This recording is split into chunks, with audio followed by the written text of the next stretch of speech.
Hello, welcome to Recapping with Delora and Ashley. Please follow us on Instagram, Facebook, and Twitter at Recapping Podcast. Also, comment, rate, and subscribe on your favorite podcast platform. We're on all the things. We would love to hear your ratings of the movies and shows we review. Email us your audio file to recappingpodcast@gmail.com and we will play it during the show. Or DM us on Instagram and we will post and read it on air. Thank you guys so much for listening. Thank you. Delora, how are you? Ashley, I'm still working on my voice, but I'm here. Girl, you know we celebrate Black beauty, love, friendship, humanity, joy, 365 days a year. But Avi, it's Black History Month and we are dedicating our recaps to us. And on that note, we will continue to do so with today's recap of Harlem. Yes. And to that point, Ashley, I just like to highlight that because it is Black History Month, we do not have to always talk about the struggle. You know what I mean? You see, I didn't say Black trauma in that statement. You hear that, HBO Max? 12 years a slave added to our playlist. And then you got Zendaya out here giving us heartbreak every week with Euphoria, but I digress. Let's get to Harlem, which is much, much lighter. 10 half-hour-ish episodes that dropped on Amazon Prime on December 3rd, 2021. Quick summary, guys. 4 ambitious best friends, Camille, Ty, Quinn, and Angie, navigate relationships and careers. Executive produced and created by Miss Tracy Oliver of Girls Trip, Little, Awkward Black Girl. Love to see it. Cast, Laura. Megan Good, or as my brother used to call her, Megan Looks Good as Camille. Been good. Okay. We have Grace Byers as Quinn. Love Grace. I love her. Seeing her in a role that does not traumatize me the way that she did on Empire. Because girl, she's such a beautiful soul. She has a very unique story too. Did you know both of her parents are deaf? No, I did not know that. Oh, I need to look more into Grace now. Yes. But she stars as Quinn. We have Shaniqua Shonday, who is a new actress for me, as Angie. Same. Yeah. We have Jerry Johnson, also new for me, as Ty. We have Tyler Lepley, also new for me, as Ian, because I did not watch P-Valley. P-Valley, I was going to say, yeah. We have Robert Richard, now that's throwback, as Sean, okay? Very much so. But he has maintained his looks, sis. Has he aged? Him and Megan. I'm like, oh, that's crazy. Yes. Y'all keeping it. Black people in general. Essence Atkins just turned 50, and I'm like, sis, girl, you look amazing. Good. Speaking of our 90s sitcom stars, okay. We have Sullivan Jones as Jameson. We have the Jasmine Guy as Patricia. We have Whoopi Egot Goldberg. Love seeing her in this show. I loved it. Dr. Pruitt. We have Wani Feliz as Isabella. We have Kate Rockwell as Anna. And we have Andrea Martin as Robin. Reviews. Rotten Tomatoes, 95% critic score, which is excellent. 76% audience score, and 83% of Google users fuck with this series, Delora. Give me your grade, girl, for Harlem season 1. It gets an A. I love the vibrancy of all the characters, of even the sets, like Quinn's condo was all pink and Megan was all red. I just loved the vibrancy and the energy of the show. It was a lot of fun. I enjoy meeting new actresses, especially Ty. She was my favorite, even though she was messy AF. But I love seeing Whoopi. I love seeing real life friends, Grace and Megan work together. Like it was a good time. And can we talk about Camille's choices? They were all like very good looking men. So you need good eye candy for these type of shows, you know. Oh, we definitely appreciate it. Listen here. And I just love seeing lastly, again, you got Jasmine and Guy and Whoopi like talk about some really great I don't want to call them throwback, but I just love seeing them play in this new arena. Jasmine Guy deserves more roles. She lit up the Yes. screen for me every time she stepped on. So I really enjoyed her. But we're on the exact same page, girl. This got an A from me. Was not sure when I first started it how it would stack up to our previous series we recap, Yes. Run the World. Yes. It was an inevitable comparison since it was also 4 Black women living and loving in Harlem. Yes. But this series really had its own flavor. To your point, I love this cast. They were so relatable and touching on issues that are very important and relevant, such as gentrification and disparities in healthcare for Black people. So I really feel like they elevated their story to the extent that, hard and fast A for me. You guys did a great job. Hope there's a season 2. All right, spoiler alert, Delora and our listeners, as we get into the good of this 10 episode series. So Delora, we start the season narrated with one of our 4 leads, Camille, an adjunct professor of anthropology at Columbia, aspiring for a full-time position, who kind of builds a bridge between this project and our last recap, Think Like a Man, when talking about the female-led tribe of the Masuo and the modern day man deficit in her city of Harlem. Delora, did the Masuo tribe sound like a tribe you would enjoy being a part of? Oh, that was a question I wasn't expecting. Yeah, I hang around, boss ass chicks. So why not? That's my aesthetic. Okay. That is my environment. That is my aesthetic. I love it. Actually, one thing I can say is that this show made me do a deeper dive on this tribe, because I was like, do they really exist?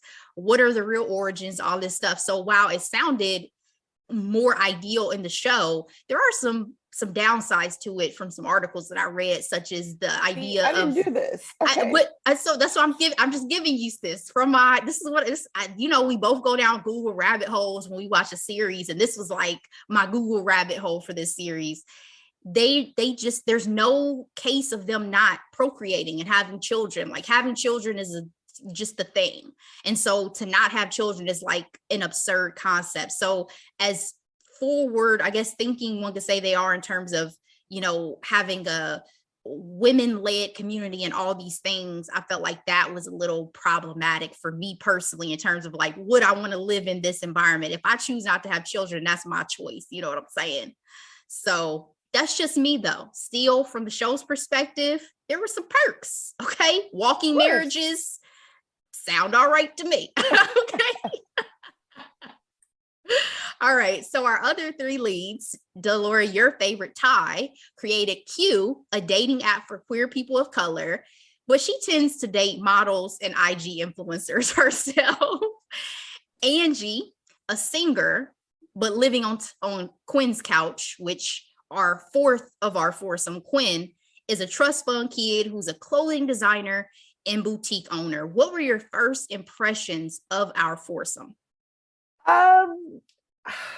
I went to the Sex and the City situation.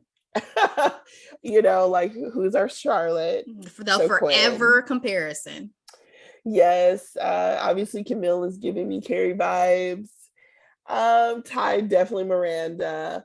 And then Angie, not so much Samantha, but obviously the more boisterous of the characters. I have to say, I had difficulty with her character. Um, just simply because I felt like it was a little bit too on the nose with some of how Black women are portrayed in media. Granted, no TV show is perfect, obviously, but it was rough sometimes because she was very stereotypical at times, and I didn't want that, considering we didn't have it necessarily in the other characters as well. It's like, why does the bigger woman have to be this, and that's my unfortunately respectability politics coming out. So I 1,000% agree with you, though. First of all, I love your breakdown of the comparison between Sex and the City, because I didn't, but then once you say it, I totally am on the same page. I see it. And I'll say this. I feel like both Quinn and Angie were more stereotypical and less flushed out characters than Camille and Ty. Like, I feel like, especially until we started getting further in the series, Quinn to me was very bougie, light skinned, Black woman vibe, right? And then you had Angie, who was more stereotypical, more full-figured brown-skinned Black woman vibe. And it's like, there's so much nuance to who we are and what we bring to the table that I definitely agree with you. I did not feel like they were fully flushed out just yet. I feel like they both hit points where I was like, okay, I see a little bit more. I see a little bit more, peeling back those layers a little bit. So they have more to offer, same page. Our ladies are dealing with some shenanigans in dating straight out the gate on this first episode. Camille almost has relations with a student, Malik, until he wanted her to eat the booty like grocery store. Yo. I'm sorry, let me contain myself. That man putting his legs up in the air was a lot. What are we doing now? What? And for that to be, we just got on the bed, and that's what you offer me straight off the top, sir. Like, that's to not even be in a committed relationship, and you're asking me to do things. All right. I will do anything for love. That was I won't do that. You said anal, girl. All right. Ty tried to get out of her comfort zone and ended up giving and never receiving. Again, we're talking sexually. Possibly the biggest shenanigans, though, were left to Quinn, who we see go all the way to Long Island and commute for cock, as Angie put it, only to wind up without her date or purse or way home after a return from the bathroom. Girl, okay. Ended up spending the night cold on a bench. Delora, again, I don't feel like we really need to discuss our feelings on eating ass, but I'm also not leaving my purse to hold on to my seat and a man. What about you? Somebody's son I don't know. No. She just met him. She met this man from an app. And you see him eyeballing this other woman. So he already is giving you the signs that he's not going to be respectful of you and your attention on this particular date. So let it go. Let it go. Episode 1 ends on a cliffhanger with Camille approaching her ex, Chef Ian, who has surprisingly come back to town from Paris after 4 years. Again, I have not watched P-Valley, so this was such a pleasant introduction to Tyler Lepley, who plays Ian. He's not ugly. I'm just saying. Far from it. Although his real life shenanigans make him less attractive. I removed that from my mind. I just removed it. You know what? I actually was having this conversation with my sister because, like you mentioned, we love a good Google search. I'm starting to I might not have to look into these men in these rom-coms specifically. Like, if they're attractive or whatever, like, I need for you to stay in this character, because your real life shenanigans, makes it very difficult to find you attractive. Oof. And we didn't even ever talk about some other people, but I digress. Episode 2, Ty is being featured in Forbes Major Angie is offered a part in a musical version of Get Out on Broadway that she turns down. And Quinn, the funniest thing in the show. I'm going to ask you later if you would have gone to see that show. And Quinn must go to her mom, again played by D. Jasmine Guy, due to money problems when the rent is hiked at her boutique. One of the funniest scenes of this episode for me, Delora, was when Ty had a one-night stand and the next morning realizes not only did the chick dip, she ate her leftovers. Crazy. I would have been sick. Do y'all understand? I once cried over macaroni and cheese. Like my sister cried over a pork chop. We were young. My dad's gonna hear this and crack up. I had to have been no more than 5 or 6 years old, which meant my sister was no more than like 3 or 4, right? Oh, I have no excuse. I was at least in middle school. My sister didn't eat her dinner, and so we put it in the fridge. My dad ate it because, again, what's the likelihood of a 4-year-old finishing a pork chop? Well, my sister was looking for that pork chop, and she was like, I will never forget. She was like, "You ate my pork chop." Oh, baby. It was poor baby. And my dad could not let that down. I mean, we still talk about it today. It's like, but you ate my pork chop. Like, poor baby. Poor baby. No, especially when your leftovers, first of all, when the meal was hitting and you were looking forward to those leftovers. And she said she had aged it. You know, there are certain meals that taste better the next day Pasta, or two. When those flavors set in, everything is perfection. Girl, I would have been sick. I'm just saying. Would have been sick. That's rude. That's disrespectful. It was highly disrespectful. And the fact that she still licked the plate. Hilarious. Camille is dealt 2 blows this episode. First, her mentor and department head, Robin, who committed to getting her a full-time position at Columbia, got suspended. And when she finally... Who I love from My Big Fat Greek Wedding. Oh, absolutely. The aunt. She's what like, you mean you don't eat no meat? You don't eat no meat? Oh, that's okay. I make lamb. I just said that recently to somebody. So listen, My Big Fat Greek Wedding still Aaliyah hits. And I quote it all the time. Still hits. All the time.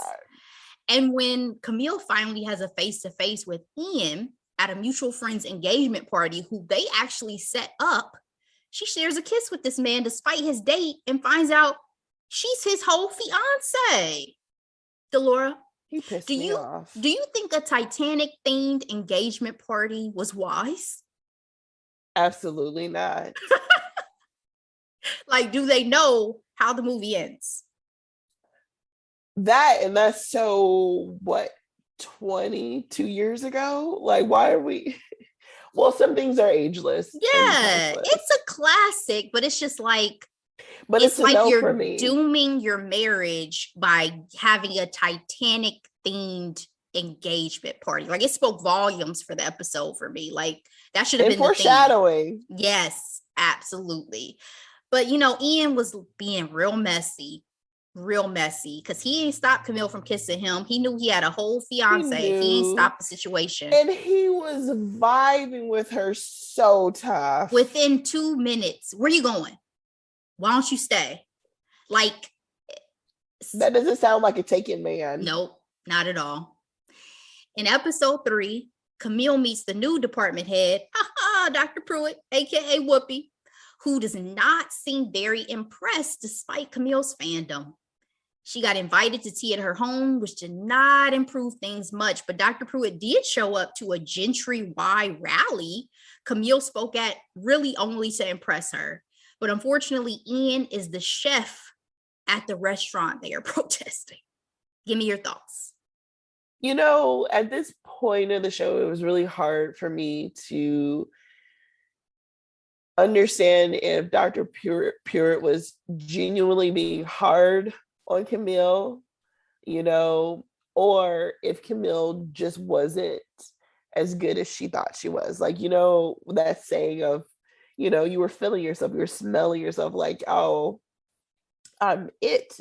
This role is for me. But it made me wonder if Camille never had to work as hard as Dr. Pruitt had made her up until this point. And she kept failing royally. Like every time. It's to the point where I'm like, girl, I do appreciate typically when we see Black women in these spaces, we're killing the game, right? Like Ty, she's on the cover of freaking Forbes, you know.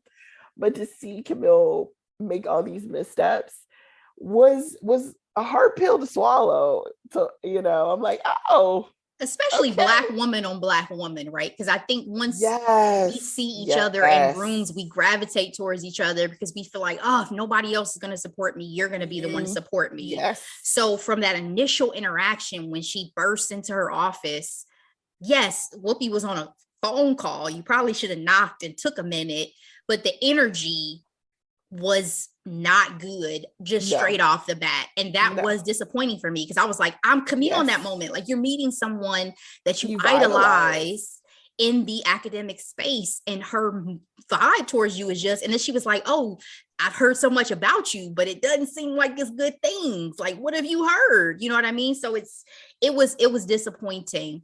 But to your point, Camille stepped in it continuously from this point forward. So I feel like I can't just put the onus on Dr. Pruitt because, you know, Camille's going to do some things that really disappoint me career-wise. So Ty's excitement over her Forbes interview is complicated when the reporter covering her turns out to be her previous, and of note, Caucasian one-night stand, who asks her on an actual date post-interview. Is this a conflict of interest at this point? Yes. Yes, I believe so. Now, I can't say that I don't feel like things like this happen in real life, but we, you know, I would be hesitant on both sides, right? I'd be hesitant on the reporter's side because I'm professional. And then on Ty's side, the interview ain't out yet. So if this doesn't go well. Until it's in print, we can make googly eyes, but I ain't doing nothing. Exactly. It's a big deal. This is major. Remember that time I was in Forbes and that article went well? Yeah, we can have drinks over that. Exactly. Let me talk to you post publishing. Angie's apparent track record, you mentioned her being a Samantha, with connections with her Uber drivers, continues throughout these first few episodes. But Delora, after getting Quinn's account locked on Uber for excessive cancellations, trying to find this latest Uber driver she's connected with, he pops up doing food delivery, but is technically homeless and living in his car. It was the wake-up call Angie needed to reconsider Get Out the musical. Would you have given this man a chance, given his predicament? This ain't about me, Ashley. This ain't about me, okay? All right. I can barely contain myself. I know Dolores so well. And if a man rolled up living out his car, she would run out that car so fast. Not worth my time. Not worth my time. And I am not saying that his life does not matter. I'm not saying that he does not have value. I am not saying that he is not going to one day turn it all around. I am hot. That is too funny. No, I think obviously we were all Angie at that moment of like, wow, okay, so I have to decide what's going to work best for me in my life. For me, at this moment in time, watching it the multiple times we did, I was more pissed off of what she did to freaking Quinn's Uber account than the fact that she found out this man lives out of his car. There could have been a more logical, sensible way of handling that situation. and there has to have been. You can go back and look at your drivers. She was so reckless with Quinn financially this entire series. Pissed me off. Even when she came to pick Quinn up from that horrible date, she was wearing her coat. She was wearing her glasses. In some ways, she kind of was giving me Maxine Shaw to talk about another iconic group of Oh, women. And Maxine would always love to go in, their house, Khadijah, in their but at house. least Max had money. You know what I That's mean? true. She was just cheap. But she Max would was a always take lawyer, their stuff and eat their food. but at least she could And replace it. that That's the difference. touche. Strong difference. um, Quinn thought she had hit her dating rock bottom previously, but she was set up this episode for a pyramid scheme pitch. That was a new one for me. Not as bad as the uber popular Tinder swindler, but still shady AF. Have you ever heard of someone getting set up for a pyramid scheme off a date? No, but I thought it was funny though, because it kind of proved how badly her dating situation was, that she got catfished in sitting in a freaking infomercial or whatever you call it. That was funny. I was like, that's a new low for me. I have not seen this. Mm-hmm. In episode 4, did you take a side in Ian and Camille's fight regarding gentrification in the restaurant? Okay, what I'm going to say is a little sticky, okay? Because I have lived in areas that have been gentrified. Being an outer towner, I've moved in spaces where I did not know the history, and what was. And for Ian, his perspective is purely business, purely capitalistic, right? It's like, I know you miss, I forget the gentleman. Ray's, right? But Ray's wasn't making no money and Ray's wasn't gonna pass it on to anybody. So on to the next, right? But I do understand the sentimental value of what Camille was saying. So I'm still going to take, I'm going to take Ian's side on this one for now. I'm not saying I'm always on this side of the gentrification conversation, but it's like, if a place is going to go through this process, I'm a Black man at the helm of it, maybe I can make a difference. I feel like Ian won the argument when he said, how can you talk? You work at Columbia.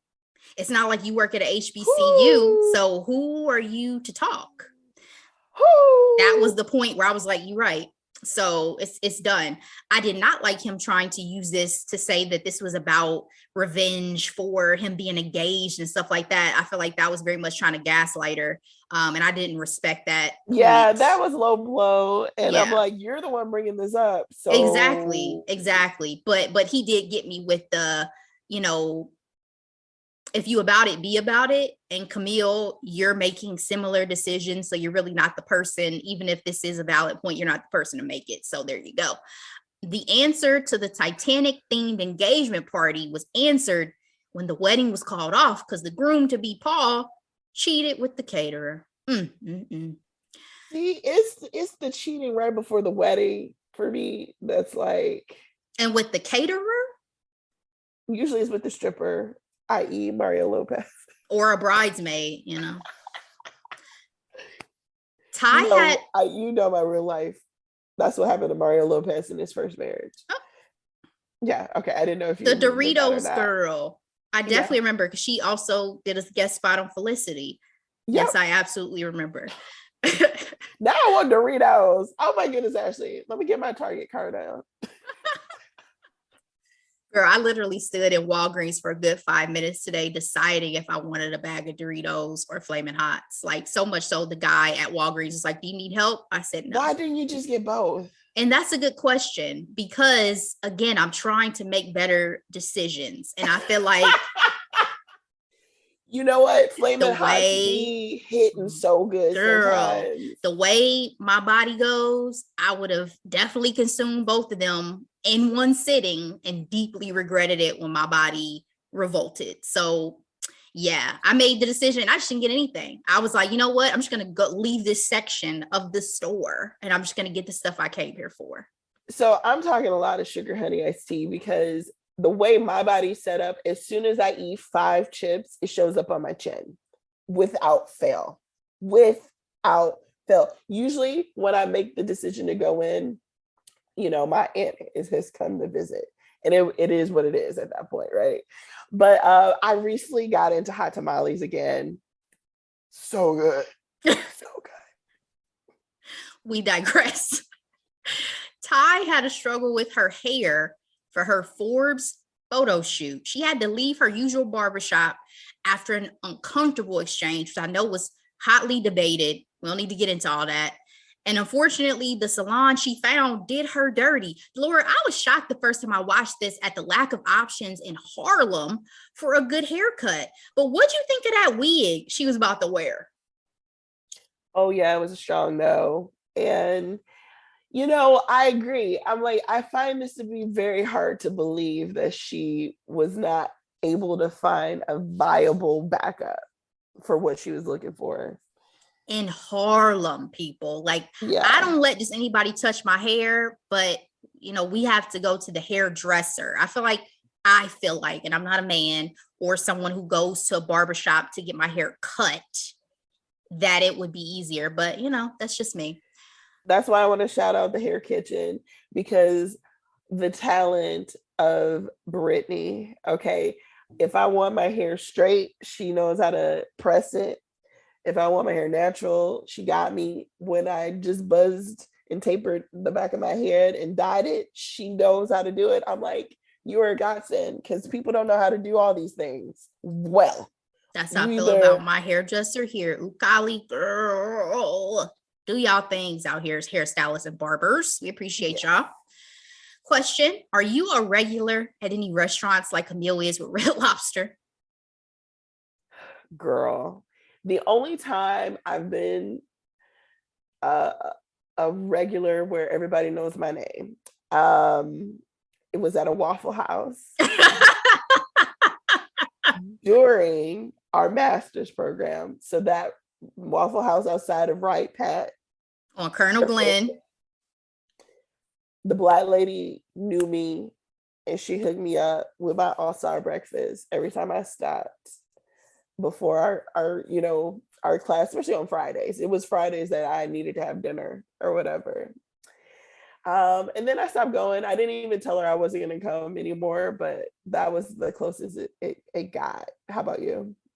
Oh, it's Zoe's Kitchen for me. When I tell y'all, the Zoe's Kitchen that is in Orlando near my job, I used to go to so much that when my favorite staff member left because he was moving, we hugged. Like, he knew my name, he knew my order, we bantered, like it was a whole thing. And I was so sad. And I'm sad now because I've been working remotely that location closed during COVID. And I was devastated because I was like, they had such great staff. They were so good, like irreplaceable. But I'm sorry, I said Zoe's Kitchen. Jason's Deli. My bad. I do love Zoe's Kitchen though, but it's Jason's Deli. Correct that. Yeah. Oh, and one more place, Culver's around the corner from my house. Apparently, we had such a Culver kit that the lady was so nice to me whenever I placed my order. She gave me a VIP card, and I get 10% off any of my orders. I didn't know that existed. Okay. Me either. I'm like, is this what privilege feels like? Yes, it is. Yes, it is. So Camille came away with more than just some Cheddar Bay biscuits, though. Love connection with fellow panelists from A Moment at Columbia, Jameson. Okay. New man in the game. Watch your back, Ian. He's so handsome. Like, I really... You loved Ian. I'm not Ian. You loved Jameson in this series. I did. I was like, he just seemed like a solid guy. He did. He really did. Angie pretended to be a Jamaican nanny for a random white lady to get money to join the acting union for the Get Out musical. Girl, that child was frightening, though. Oh, yeah. Oh yeah. I'm not sure I would have Don't done be that for the money. underestimating children. Do not underestimate children. That's all I gotta say. I started calling her Damien. I said, she seemed like the type that try to murder you in your sleep. Like, I'm not playing with these kids. Like that movie we were talking about, or the show, The Woman Across the Street in the Yes. window. Absurd. This little 9-year-old monster. Or The Good Son. Macaulay Oh Culkin. yeah. Oh my God. Oh my God. Okay. In the My Cousin Skeeter reunion, we did not know we needed. Robert Richard, aka Sean, gives us a strip show on a night out as Oscar de la Dick You Down and connects with Camille. In an interview, Megan Good mentioned being protective over those camera angles, girl. Men in thongs do not do it for me. But Delora, you think you could fall in love with a stripper? No. No, although we did love the second Magic Mike. Like that was the first time where I was like, oh my goodness, I think I get it. No. When Channing Table did the double chairs, that lives rent free in my mind. Shout out to the girls' night out. Me, you, and Shamika. So much fun.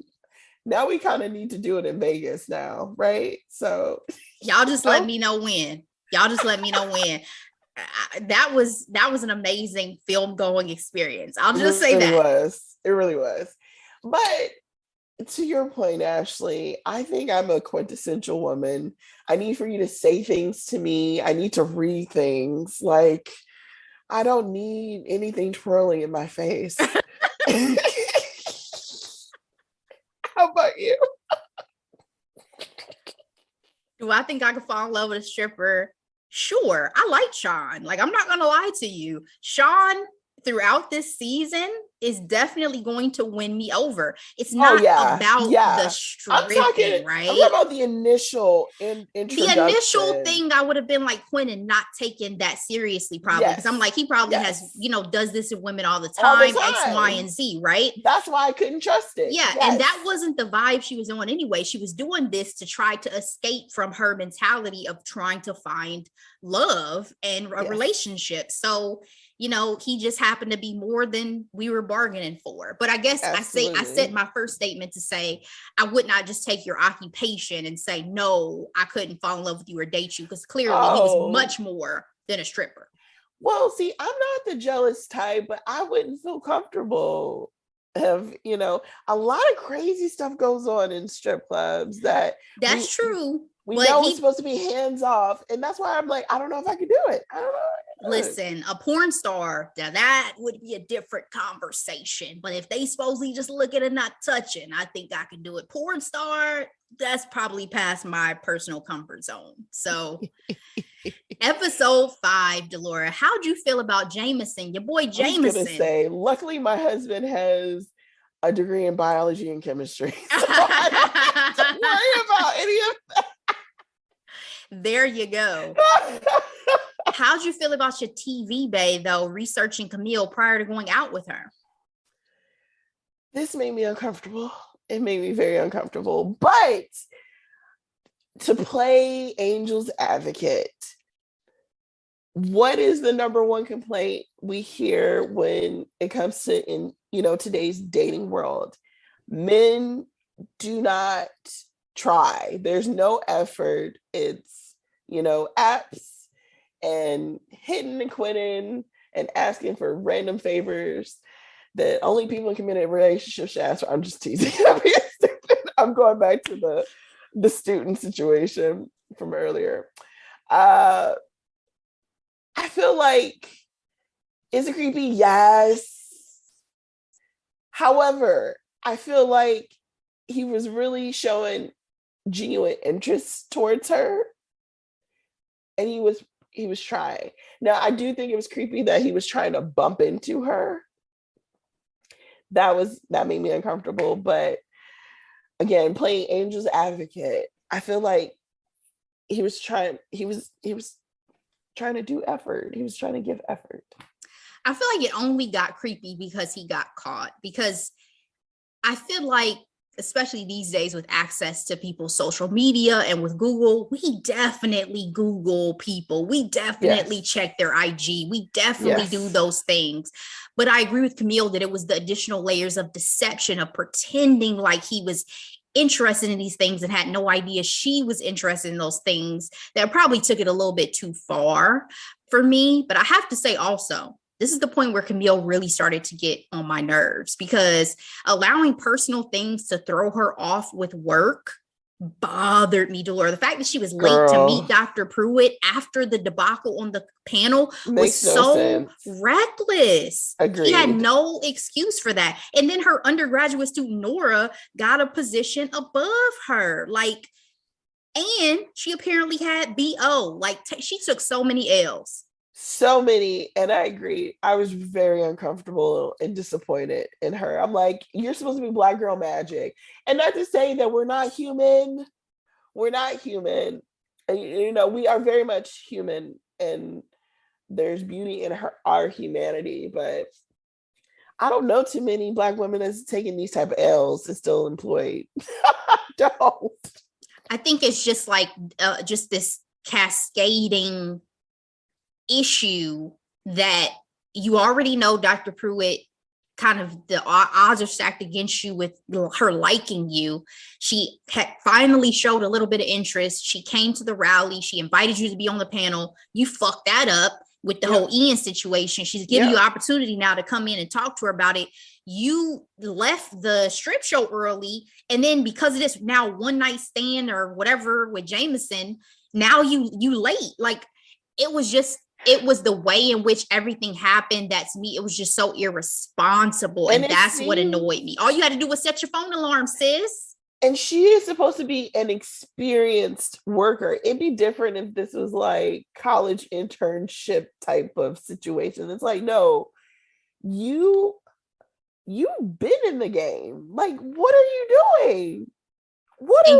You're working hard for these things. It's not, nobody else should want this more for you than you, right? Exactly. Stripper Sean is trying to be a keeper. Good sex and breakfast in bed, which that would have been it for me to learn. Turns out he has a son though, which adds another reason Quinn was trying her best to keep it cute and casual. As I said, I like Sean though, and I love all these men cooking in the series. Let me say that. You got Chef Ian. I like Sean too. Mm-hmm. Ian's mama still loves her son Camille too, invites her to her retirement party. Delora, are ex's families off limits? Girl, I don't know, because I've heard some stories. You know what I mean? You would think, but it does seem disrespectful to the fiance. And you know what's interesting is they never even made Mira seem like the type that was bothered, right? You never even saw her take issue with the fact that Camille was even there. They never even showed her question it.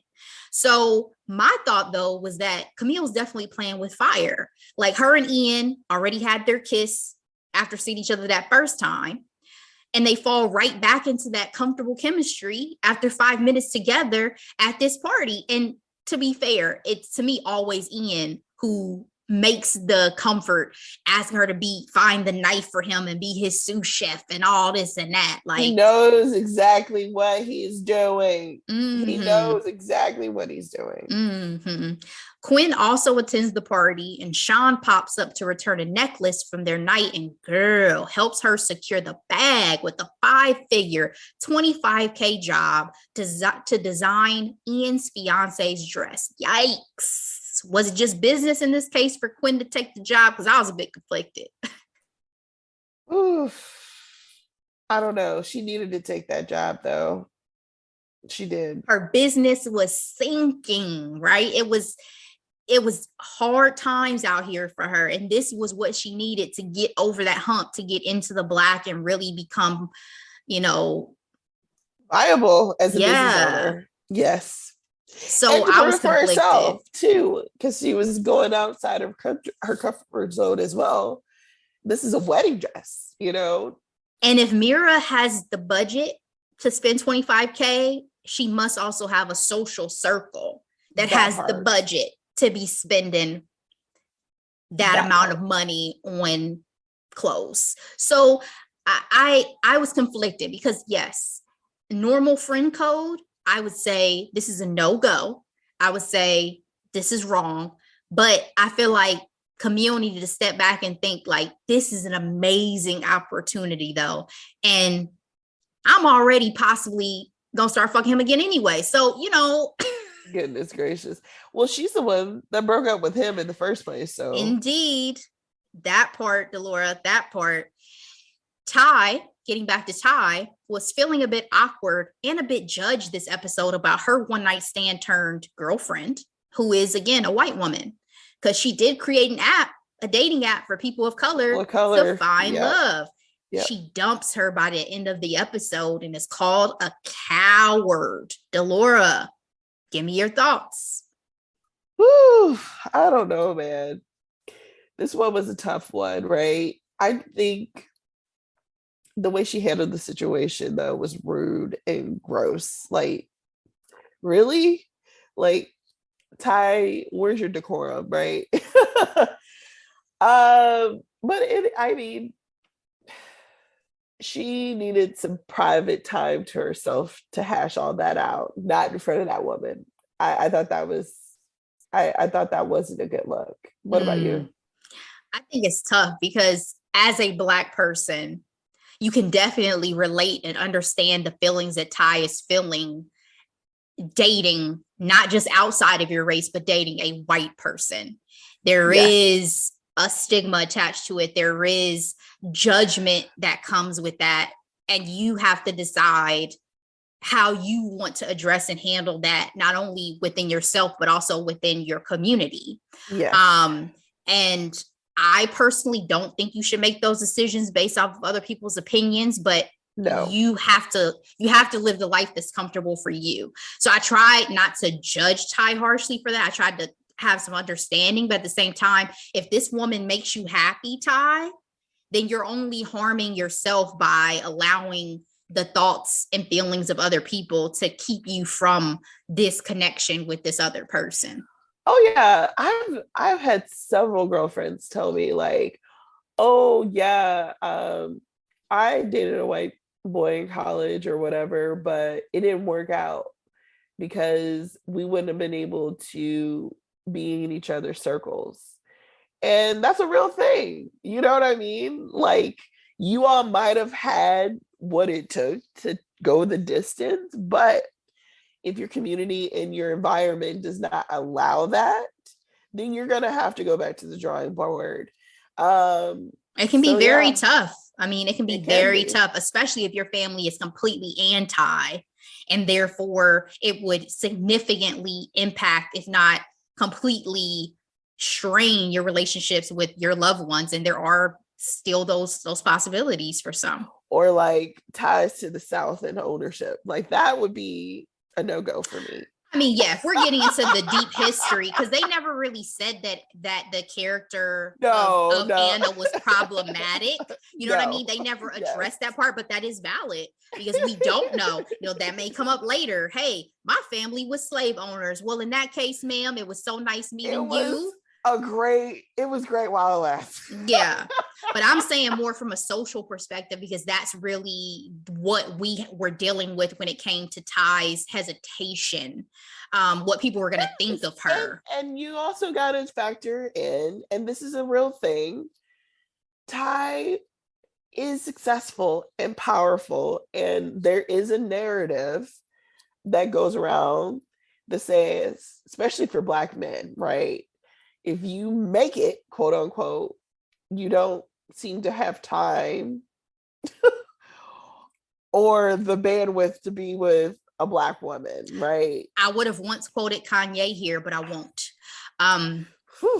Agreed, Delora, agreed. And I think she recognized that, right? That's why she, again, made the decision that she made, and we'll keep moving forward and see what she does next. But episode 6 is wintertime and cuffing season.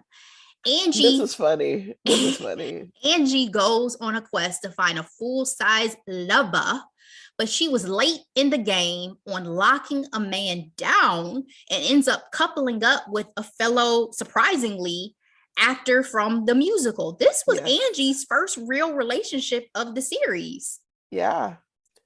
Quinn forms a connection and provides a new wardrobe to Isabella, introduced by her mother. Isabella is a local rising politician seeking a seat in Congress. What do you think, by the way, of Quinn's designs? It was neither here nor there for me. Like, I wasn't like, yes. There were one or two outfits that I was like, oh, that's nice. But, it's the typical, when you're watching a rom-com, an artist, oh, here's my work, here's my photography. Is it really as amazing as they play it up? It might be amateur at best. Yeah, I agree. I liked a couple of her things, like the outfit she picked out for Isabella. I did think that was cute. But I remember that one white lady came in and it was like a colorful dress with like the sheer panels. I was like, that's hideous. Not in love with it, no. Yeah, so it was hit and miss. I agree. Quinn takes Sean with her to one of Isabella's fundraisers and lies about what Sean does and about him having a kid. She says he's a dancer with Alvin Ailey. Sean was so upset. Give me your thoughts on this debacle of lies and tales. He should be upset. Quinn needs to understand that if she wants someone to be with her fully, she has to accept them fully. And I think it was absolutely rude of her to speak for him. He is a grown-ass man who has been doing his thing for a long time. You don't need to speak for him, or you shouldn't invite him. And who are you to be embarrassed of me? Like, are you suddenly better than me that you feel the need to make up lies about who I am? I agree with you. I thought it was very rude. And I mean, she herself realized that she was acting like her mother. Yeah. And it made her change her heart about old Sean. Camille goes to the soft launch of Ian's restaurant and brings Jameson, who she's giving another shot. Turns out fiance Mira is a big fan, which was hilarious. Called him a real life superhero. And Ian was jealous. Very. Watching this scene, though, made me so nostalgic for having actual events to get dressed up for, Delora. But the ultimate question, Team Ian or Team Jameson? You know me, I like to take the path that's a lot easier when it comes to relationships, because I don't believe love should be this complicated. And I'm going to say Jameson, because guess what? He's actually available. That part, right? I want to be Team Jameson in my heart, but I know that her heart is still with Ian. So it's hard to say Team Jameson, because Jameson is such a great guy. He deserves someone's full love attention. And full attention. So, but here's the deal. Is it self-inflicting showing up to all of his events, his mom's retirement party, the soft launch? She didn't have to go to any of these places. She knew exactly what she was doing. Again, she's playing with fire. Now, while Jameson does get that invite to meet the girls, as you pointed out, Ian was definitely salty and shot off that text asking, are we making a mistake? Messy, and that was toxic. Messy. Whew. Ty passes out on the subway to end episode 6 due to back pain she's been dismissing as just cramps, and is in the hospital in episode 7 with Quinn by her side. The negligent doctor claims all she needs is a blood transfusion and thinks she's just there for opioids, even though she tells him she's been on her period for 11 days. This scene raised my blood pressure, Delora, because of the reality surrounding lack of care and concern that cost people their lives. I mean, I feel like I'm learning this lesson as an adult on how I do respect doctors. I do respect their expertise, but it's also really important to advocate for yourself and speak up. And if you go to see the doctor and they're not addressing what you need them to address, you need to speak up about it, because there's been too many times growing up that I was just like, oh, well, they're It's They the know what they're doctor. They're doing. doing, and at the end of the day, they're very much human. It's very much a practice. Therefore, it's like, I'm not satisfied with this. We probably need to dig further. And that's why you need more than one reference, right? Or opinions on certain matters. And so, to your point, this was very discouraging. Also, why you need diversity in healthcare, because as we could see, Yes. his comments were laced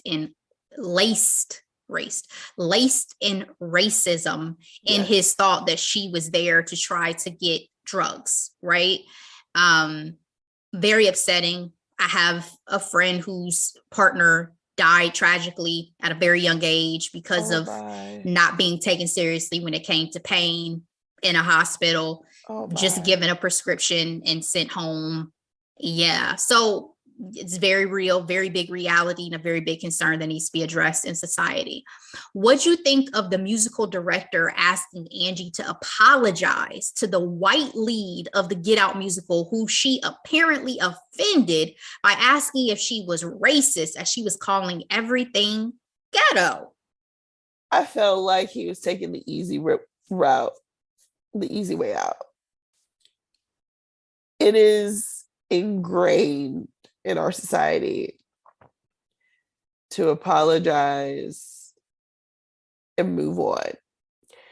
It is the road less traveled to actually do the work and dig into the fact that what that young lady was saying, calling things ghetto, was unacceptable. Now, her using ghetto, does that make her racist? No. I think racist, that term is thrown around casually, but there's such thing as racist tendencies. Or You as know, Rachel Lindsay said, there's levels to this. there So are very much levels to this. To your point in our hot topics last week, that was Joe Rogan was talking some eugenics type stuff, thinking that Black people weren't intelligent, that we're only good for our bodies and strength or whatnot. But yes, it was very flippant for that young lady to call everything ghetto. And I thought it was within Angie's right to call her out on it. Now, of course, when the waterworks started to happen and she somehow becomes the victim, that's where things got complicated.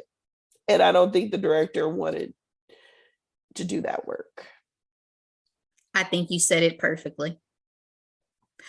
Camille finds out Dr. Pruitt is interviewing outside candidates for the position she was hoping for. And when she makes a request for an endorsement, Dr. Pruitt gives her a very candid and quick no, tells her she's not ready and she could mess this opportunity up for other Black people, made her cry, and finally got her to attend a therapy session she had been missing. Girl, give me your thoughts on this scene, because it was something. I was gutted. I was like, yo. And at the same time, this is me trying to find the silver lining. And again, my excitement to even have Whoopi in this role, because she looked amazing. I loved her hair and the glasses. Anyway, she was a whole vibe, a whole moment. But at the same time, I feel like this could have been a really great opportunity of tough love in some ways, because of the person who ultimately took the role, made Camille, it kind of brought her back down to earth on where she stood. That's me trying to find the silver linings. What about you? Dr. Pruitt told her it's easy as a 7 to stand out in a room full of 5s. And that right there shattered me. I was like, wow. Because again, we have to remember, this is not just your boss telling you this. This is not just another Black woman telling you this. This is someone that you truly idolized and looked up to, who's telling you this. And I think the way that Dr. Pruitt was, she was so matter of fact about everything that it did make you feel bad for Camille, but it also, again, made me think, Camille, how are you going to process this and now move forward? Like, what are you gonna do now? This may be a setback, but what are we going to do to get to that next level? Maybe this is exactly what you needed to propel you forward. So I was curious to see what was going to happen. And we'll get back to that. Ty passes out again in the airport trying to get to Afrotech, and this time has better health care, thank God, and had to have emergency surgery for a ruptured ovarian cyst. Turns out she also has fibroids and a polyp, and the doctor rather offensively recommends a hysterectomy. But girl, the big surprise for everybody is that Ty has a husband named Brandon, who gave permission for her surgery. I've never had a friend who's kept such a large secret before, so I couldn't really decide how I would have felt as the girls kind of finding out this news. You know what I mean? Absolutely. Absolutely. Luckily, I've not dealt with anything on this magnitude. But yeah, shock of the century. For real. But we do quickly get our answers because in episode 8, it's a flashback episode 5 years prior. Ian and Camille were about to move to Paris together. Angie had a single out, fabulous townhouse, and a driver. Quinn worked in finance and was dating a coworker with the full approval of her mother. And Ty was working for a predominantly white male app company and considering cohabitating with her girlfriend. None of that shit worked out, Delora, including Hillary becoming president. Quinn was miserable. That was unnecessary. I'm sorry. It's just the facts of the episode. Quinn was miserable and quit her job, much to her mom's disapproval, which I enjoyed that we got a better understanding that it was based on her own resentment in her marriage due to the fact that she herself didn't earn money. So she felt like it was going to create a resentful dynamic between her and her daughter. Angie loses her record deal and perks, including that townhouse, due to a merger. That was very humbling because she was on one. Girl, she was annoying then and today and probably tomorrow. Ty's girlfriend gets scared off when she tells her about her marriage and the fact that Ty just left without a word to him about anything. Rightfully so. And that's probably why Ty never brought it up until then. Exactly. And after we see the sacrifices to her career, flakiness of Camille's mom, and Ian's error with his passport, we see that's why Camille decided to stay in Harlem and broke up with Ian as they were about to get into the cab to leave. And girl, when he's in that cab leaving, we see he had a ring. He is about to propose. You said you love a good flashback. What did you enjoy about this glimpse back into our foursomes' lives? It just gave us perspective, especially with Angie's character, to be honest. It's like, not to say that she needed to have proven anything by any stretch of the imagination, but it's good to know that she was on a clearer path because, we're introduced to her, seeming lost, trying to figure out her way. She knows she's an entertainer. Oh, and, seeming lost, but then also very stubborn on what she's willing to take and not take. And for me, that's infuriating because for me, it's like, I have a very shiny job now, but this time last year, I made no money. So I'm speaking from personal experience. So like, I've been through life enough to have been, mind you, I was raising a child. So I'm not going to discredit myself anymore with that. But if I needed to work at Starbucks, I'm going to ask you what your name is and make you the best frappuccino I can make. You know what I mean? Like, there you go. Nothing. And the Bible Kendrick says, Lamar said, be humble. Go ahead and quote the Bible, though. Do not despise small beginnings. You know what I mean?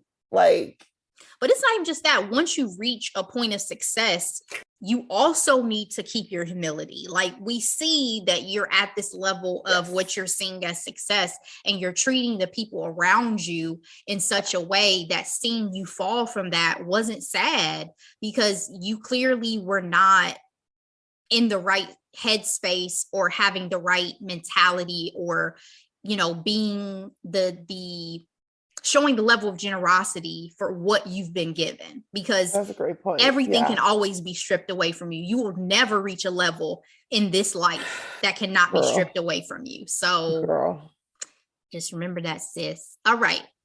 Let's wrap up this series with episodes 9 and 10. The Get Out musical was apparently horrible and mercifully gets shut down due to not having Jordan Peele's actual approval. Wouldn't that be the first thing you would have got if you were going to do a Get Out musical? What's that saying? It's better to ask for forgiveness than permission. Not in this case. Copyrights and, you know. Girl, you'd be surprised. We know. But I'm just saying, y'all was planning on taking this to Broadway. Y'all know the word was going to get out.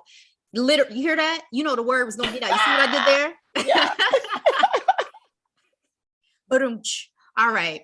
Quinn's connection with Isabella turns romantic, with Quinn wanting to try some okra, as she put it. Did you see that coming? Because I have to say, I felt some vibes even when they were at the boutique.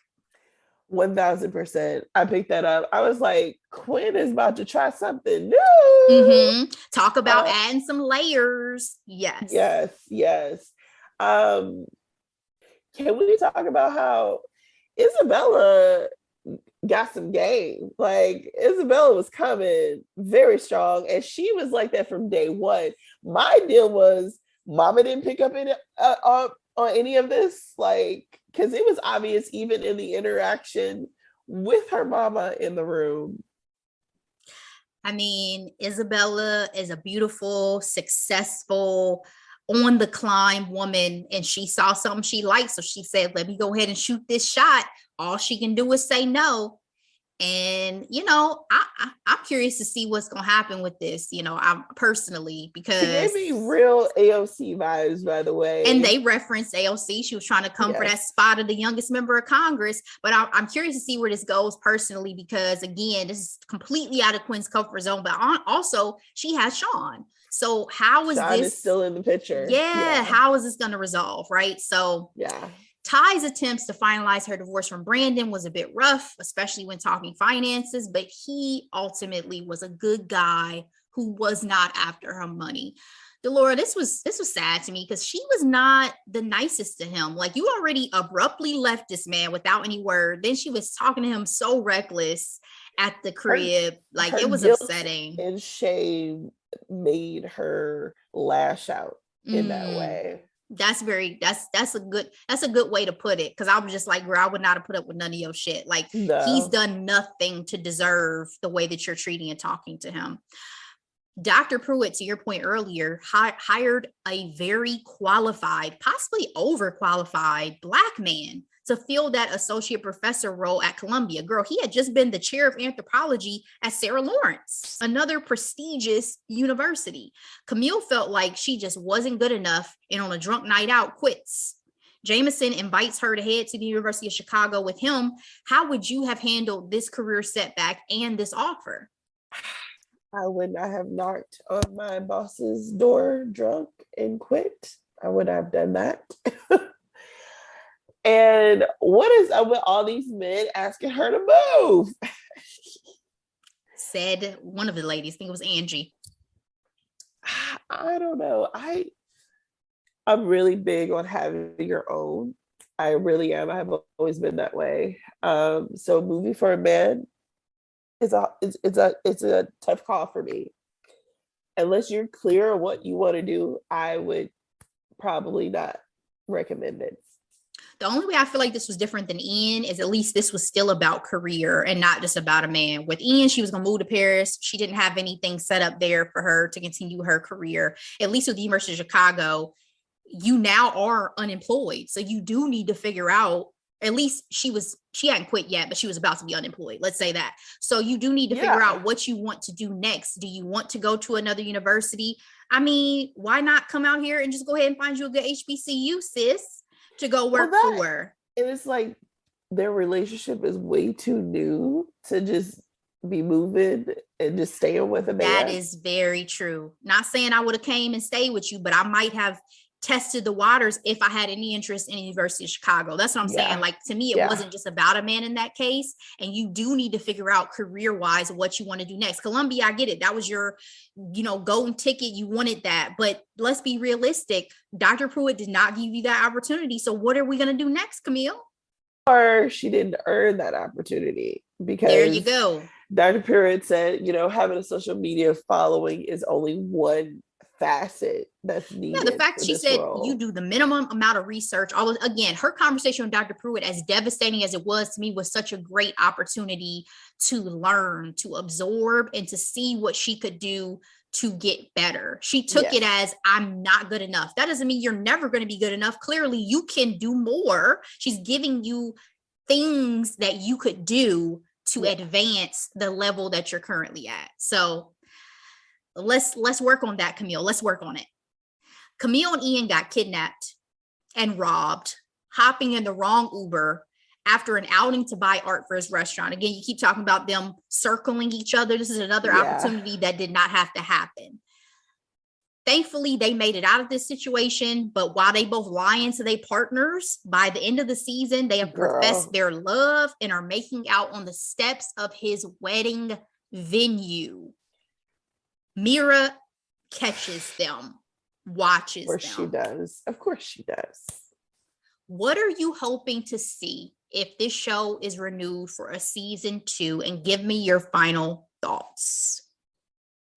If we get a season 2, definitely want to see the fallout of the kiss, whether it really changes things or not, because sometimes people still move forward with that wedding. You never know, right? Mr. Big. I'm interested in Ty's love life and what's going to happen there. She actually gave me more of the Samantha vibes with her dating escapades and things like that. With Quinn, obviously, what is she going to do between these two love interests? Like, very interested to see what happens there. And with Angie, hopefully she'll find her way, or maybe find another avenue that she can express herself, creatively. Yeah. Final thoughts. Again, wild ride, a lot of fun. Love the flashbacks. Love the epic kiss at the end, even though we all know how messed up that was. With Camille, it should be interesting to see what she's going to do with her career. I don't think she should drop it altogether, just because of all the time she had invested into it at this point. I think it's worth seeing it through and maybe proving Dr. Pruitt wrong. Like I'm going to show you one day. Use it as fuel, sis. Use it as fuel. Exactly. Because sometimes you do need that grit, that sweat equity to prove a point, even though we don't want to, because it's hard. Motivate some people. Michael Jordan kept many a grudge just to stay motivated. So that, however, was unhealthy. Okay? We can all say that. Yeah. Love that. Final thoughts for me. First of all, I hope they do get a season 2, because again, really enjoyed this first season. Too many cliffhangers. Yeah, too many cliffhangers unresolved. I want to see Angie really get a chance to spread her wings. I feel like as a character, she probably had the least, at least initial kind of momentum, like, again, both in love and career. So I want to see a more expansive role for Angie in season 2. I'm definitely curious to see what's about to happen with Camille, both in love and in her career. They named the show Harlem, so I don't think she's going anywhere, but with the whole situation with our boy Ian, like I really don't think this is gonna go well. Like I don't think he's gonna get married, but if they continue, I don't think it's gonna be an immediate, oh, we're back together and we're happy. I think there's a lot of unresolved additional issues that are going to come into play if we see them, try again in season 2. To your point about Quinn, yeah, what is Quinn going to do? And is this her final stop with her career? Because we've seen her in the flashback, like it seems like she's talked about a few things. So are we really done career-wise with this boutique? Pivots, right? Yeah. And then with Ty, I want her to get her health completely under control in a season 2. I want to see her continue to thrive, and I want her to find happiness, whatever that looks like for her. So super excited. And I want to see our foursome stay together. Like I think I love the episode where they all had different apologies and that it wasn't this big dramatic blow up situation. They were able to resolve it like in a really beautiful way, because I don't necessarily think as Black women, we often see conflict resolved in healthy ways on television. And I think that's very important. Are you referring to Love and Hip Hop? Or Weather Wives that they were watching as a reality show. Yes. I love when Quinn was like, where do you meet a meteorologist? I'm like, girl, anywhere. Like anywhere, literally. My best friend from high school is a meteorologist. Yes. And I work with them. So it's like, so stay out in these streets. Like you can find them. But yeah, I loved it. Again, I think it's definitely worth a watch, guys. If you have not seen this series yet, please take a watch.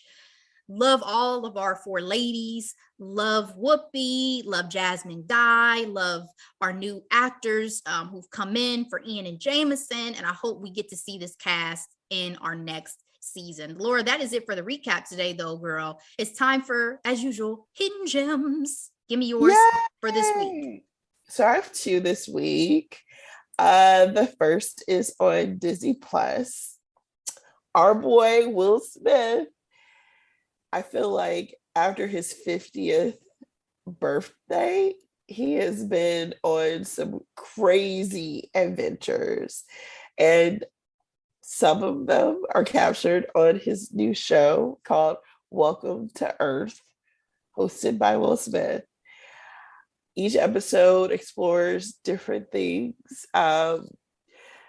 In one episode, he goes in this little bubble-like thing with 2 other people, so it's 3 of them, and they go to the deepest, darkest parts of our ocean. They reach the ocean floor, and they turn on the lights, and they see like translucent creatures that has not seen light in probably ever. Like the claustrophobic phobia in me would not be able to handle being around that much water underwater, around having that much water around me and being this close to the ocean floor and so much water above me would freak me the F out. But yeah, and I can't swim. So I saw the volcano episode though. So I have seen a little bit of it. Yes. Just fascinating. And I just love it because they're all scenic. I mean, one of his bucket list items was to watch the migration of a herd of wildebeest. Like, who puts that on their list? I love how random he is, but he's highly intelligent, so he follows things that maybe the average person does not. And that's very Lion King. Like, I feel like you know what I mean? Like, but he found it and he watched it, and it was just super, super cool. So I highly recommend it. And that's part of my, Black history aspect of things, like support Black art and adventures, apparently. Because I'm like, yes, sir, go on these adventures and have Discovery pay for them. There you go. That's what we. And so often too, Black people didn't have access to these experiences, and thankfully, at his status and wealth, he does. So, go for it, baby. Yes, and my second hidden gem. So, hear me out.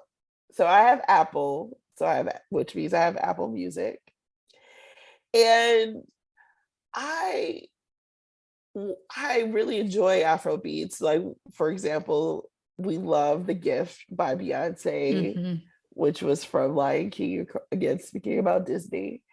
And a lot of those artists that she featured are famous Afrobeat or, African artist. And so one day we have on the Apple Music, you can look at the top 100 for different countries. And for a lot of Western countries, the top 10 are usually the same with a few exceptions. But I came across the top 100 for Nigeria. And it is like a whole new world to listen to their top, especially I always make it to at least 25, for top 25 songs in the country. And it is so much fun. So my favorite songs are, in particular, Burner Man, who was featured on The Gift. He has this song called Be Dior featuring Wizkid, also featured on The Gift, specifically on Brown Skin Girl. That song is a lot of fun. There's this other song called Holy Father. I cannot pronounce the artist's name, but and the last one I'm going to highlight is Dior. But it's giving me motherland vibes, and I love it. And if you want to switch it up, if you want to vibe out, listen to some Afrobeats. Check out these artists like Burna Man, Wizkid. There's what's another popular artist? Rugar. Check them out. You'll have a good time, I promise. And that's all I have. Oh, final thing. Freaking Ed Sheeran is featured on a song with an African artist. I'm like, okay, Ed Sheeran out here diversifying the profile. It's Good called Peru. This track is number 29 by Fireboy, DML, and Ed Sheeran. So so many artists have such eclectic tastes too, that that's one of the great things about music, is such a bridge between culture, between race, between all of that. Love it. I only have two this week too. My first one is Foundation on Apple TV Plus. Fantasy series I've gotten into, only one season so far, but it's based on novels about a quest to save humanity, and introduced me to two wonderful Black female leads, Lou Lobel and Leah Harvey. Alfred Enoch from How to Get Away with Murder also stars in this series. Season 2 has not been confirmed yet, but I'm here for this ride and I'm really enjoying it. And what is this? Is this a show, right? This is a series, 10 episodes for the first season, Foundation. What is it? Sci-fi or? Yeah, it's fantasy sci-fi series in the vein of Star Wars, in the vein of Dune, an introduction to a brand new world, multiple planets, the galactic empire, all these various things. So, it's right up our alley, but I just also love the Black excellence within the cast and all those things. Again, I do love the two Black female leads. They are excellent. My second hidden gem is the Afterparty on Apple TV Plus, a whodunit series following a high school reunion with a cast I love, starring Tiffany Haddish, Dave Franco, Sam Richardson, Ilana Glazer, Zoe Chow. It's dropping serially on Friday, so there's only 4 episodes out so far, but I'm really enjoying it. If you get into kind of more of the humor of these comedians and a little bit of dark humor as well, because it is a whodunit kind of series, it's very interesting. And again, that is on Apple TV Plus. How's Tiffany in it? She's funny. She's a cop, which is interesting. Yeah. So yeah, I'm enjoying it so far. So we'll see how that kind of plays out. But those are my 2 hidden gems for this week, Delora. And girl, that is it for our episode today. Guys, thank you so much for sticking with us. We will be back on Thursday with more headlines and hot topics. Delora, I hope you get your voice back in time for the next pod, girl. I love you so much. I love you too. Thank you all so much for listening to me this whole time. Guys, have a great week.